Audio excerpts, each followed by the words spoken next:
Bom, então vamos lá, né?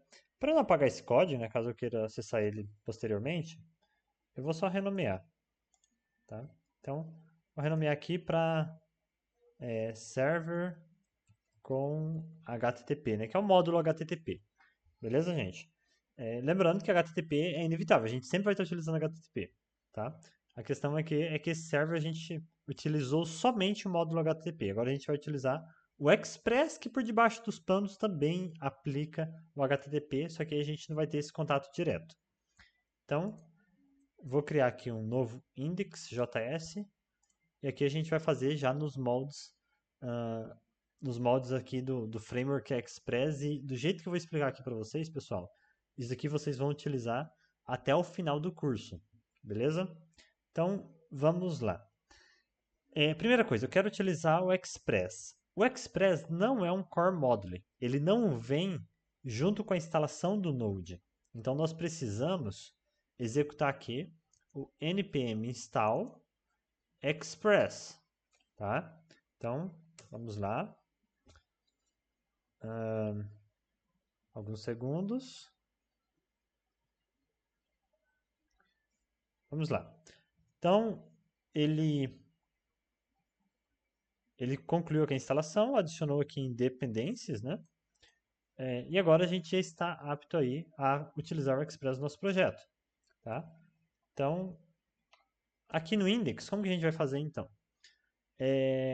Bom, a gente vai importar o Express, tá? Usando aqui o require, tá? E uma vez que a gente instalou ele, né? O VS Code aqui, se ele estiver bem configurado, ele já vai conseguir autocompletar. E aí, uma vez que eu tenho aqui o Express, eu posso criar agora uma aplicação, um server, né? Poderia chamar de server, mas normalmente, até na documentação do Express, né, acaba sendo utilizado o nome app, tá? Então, esse app aqui é basicamente o nosso objeto aqui que vai controlar o nosso servidor, tá? O nosso servidor Node. Então, app recebe, a gente usa o Express aqui para instanciar, tá, esse servidor.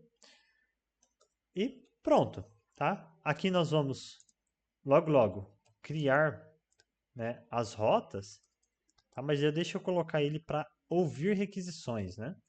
Para ficar pronto aqui para receber essas requisições. Então, app.listen, tá? Então aqui é a mesma coisa, né? Eu escolho uma porta, tá? É interessante a gente colocar aqui uma função de para dar um feedback ali no terminal, né? A gente vê que está rodando. Acredito que essa parte aqui é não, ó, mesma coisa do jeito sem o Express, né? Que nesse ponto não muda em nada. Dá pra gente startar o servidor aqui com listen, tá? Agora, a forma como que nós vamos criar as rotas vai ficar totalmente diferente, tá? Então, enquanto aqui no modelo, né, sem o Express, a gente fez tudo numa grande função, tá? E essa função ia crescer, ia ficar gigantesca, né, se a gente fosse fazer tudo aqui dentro. Aqui não, tá? Aqui para cada rota eu vou colocar aqui, ó, app ponto, tá? Aí tem uma palavrinha que eu vou aplicar aqui, né? Aí eu especifico a rota, tá? Então eu já volto aqui, né? Qual é o nome do método. Então aqui eu vou especificar a rota. Por exemplo, eu quero aqui ter uma rota, né? Que seja capaz de responder quando, né, que responda somente quando o acesso for ao path name, né? Ao caminho barra, né? Então eu coloco aqui hack has, tá? Então eu crio aqui, ó, a função, tá? O que é isso que eu estou fazendo aqui, pessoal? Estou criando uma função que vai responder, né, sempre que o caminho barra for acessado, né? O caminho barra basicamente é quando você digita o URL de um site e não coloca mais nada depois disso, tá? Agora, pessoal, por que eu coloquei desta forma? Acontece que existem duas principais formas de você fazer uma requisição para um servidor, tá? Nem lembro se a gente chegou a utilizar aqui, né? Olha só, aqui a gente nem chegou a fazer essa verificação. Seria mais uma coisa para a gente verificar que ficou em aberto, tá? As duas principais formas são get e post, tá? Mais para frente eu vou entrar em detalhes sobre isso, né? Mas geralmente post, né? De forma geral, a gente vai utilizar o post quando a gente tem alguma informação que precisa ser enviada do cliente para o servidor de forma criptografada, tá? De forma que essa informação ela não fique exposta, né, aos agentes que estão ali no meio do caminho, né? Pensa assim, para uma requisição chegar do seu navegador até, por exemplo, o servidor do Instagram, existem vários roteadores no meio do caminho, né? Existe o roteador da sua casa, roteador do provedor de acesso e outros, né? As informações que a gente envia por GET, elas são visíveis para todos esses roteadores, né? Então pode ter uma pessoa mal intencionada aí no meio, né? Um agente mal intencionado, tá? Então, a gente não envia informações assim sensíveis por meio do método GET, tá? GET é para coisas mais simples. Agora, quando a gente tiver informação sensível, a gente vai utilizar POST, tá bom? Enfim, por enquanto, né, requisições simples, a gente vai utilizar aqui o GET. Então, beleza. Como que eu vou responder, né? Só para fins de comparação, do jeito tradicional, a gente precisava aqui, né, especificar um status code e aqui setar, né, o tipo da resposta que a gente ia enviar.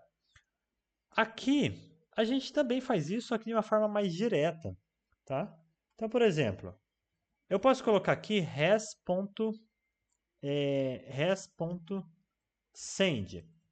tá? Pronto. O que eu colocar aqui dentro, pessoal, por padrão ele já vai entender que eu estou enviando um código HTML, tá? Então, se eu não especificar nada, ele vai entender que eu estou enviando HTML. Ah, se eu quisesse enviar um JSON, aí eu colocaria aqui JSON, tá? Isso aqui já é coisa do Express, são atalhos do Express, né? Vamos deixar aqui send para a gente enviar um pequeno código HTML. Bom, status code. Ele já vai definir por padrão, né? O Express ele já vai definir por padrão o status code, né? E geralmente ele vai usar o status 200, que é aquele de sucesso, né? Mas a gente também consegue colocar aqui no meio do caminho, né? Bom, por enquanto eu nem vou trabalhar com status code, pessoal, para não complicar. E mais para frente eu entro nesse conceito, tá? Então vamos mandar aqui uma resposta, né? Vou mandar uma resposta textual aqui, né? Você acessou a raiz do sistema, beleza?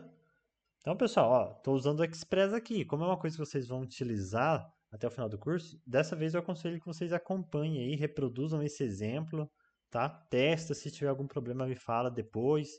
Pode ser até aqui no comentário do YouTube ou por meio do Moodle, enfim.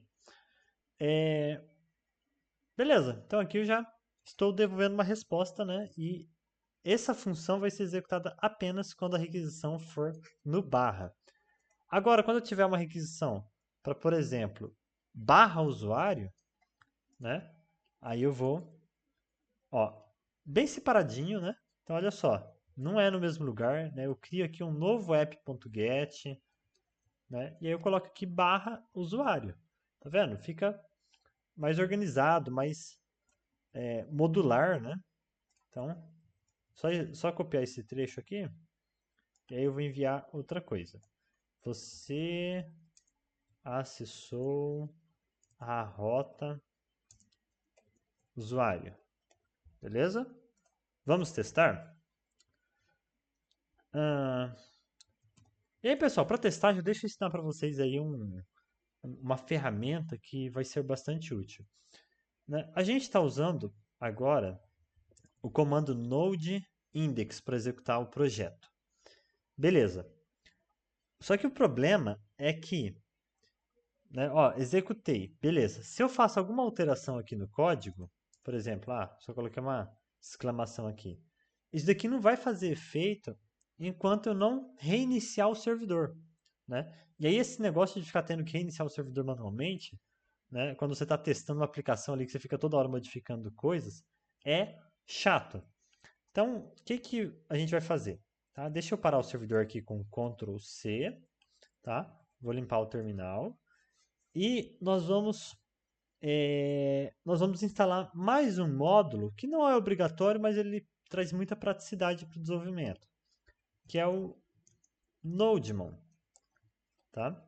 Então, abre o seu terminal, instala esse módulo, tá? Que ele vai fazer o quê, pessoal? Ele vai ficar restartando, né, reiniciando o nosso servidor, a nossa aplicação, sempre que a gente alterar alguma coisa no código, tá? Então, vamos lá, vai instalar aqui o pacote, tá? Para esse comando funcionar, para esse módulo funcionar, né, a gente vai ter que vir aqui no pack.json e aqui em scripts, né, adicionar um novo script. Tá? Então, olha só, eu coloquei uma vírgula aqui, tá? Não esquece. Aí eu vou colocar aqui, ó, comando start, tá? Eu vou executar o comando npm start sempre que eu quiser executar o projeto. E esse npm start, na prática, ele vai estar utilizando o Nodemon, tá? Então, por debaixo dos panos, ele vai estar executando aqui, ó, Nodemon e o nosso index, beleza? Então, instalou o Nodemon, colocou essa linha de código, né? Agora vai ficar bem mais fácil, tá?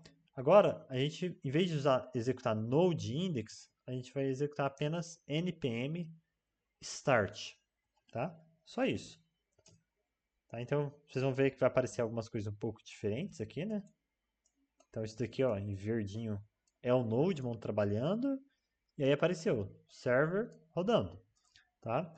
Agora, vamos imaginar que eu alterei alguma coisa aqui no código. Por exemplo, fazer algo bem simples. Vou tirar esse espaço, né? Pessoal, se você deixa o VS Code para salvar automático, né? No que você tira o espaço, ele já vai salvar, tá? Só que o Nodemon não identifica esse salvamento automático, então você precisa dar o Ctrl S para ele salvar, que aí o Nodemon vai entender que você fez uma alteração, tá bom? Então, ó, tirei o espaço, não fez nada ainda, o servidor não reiniciou.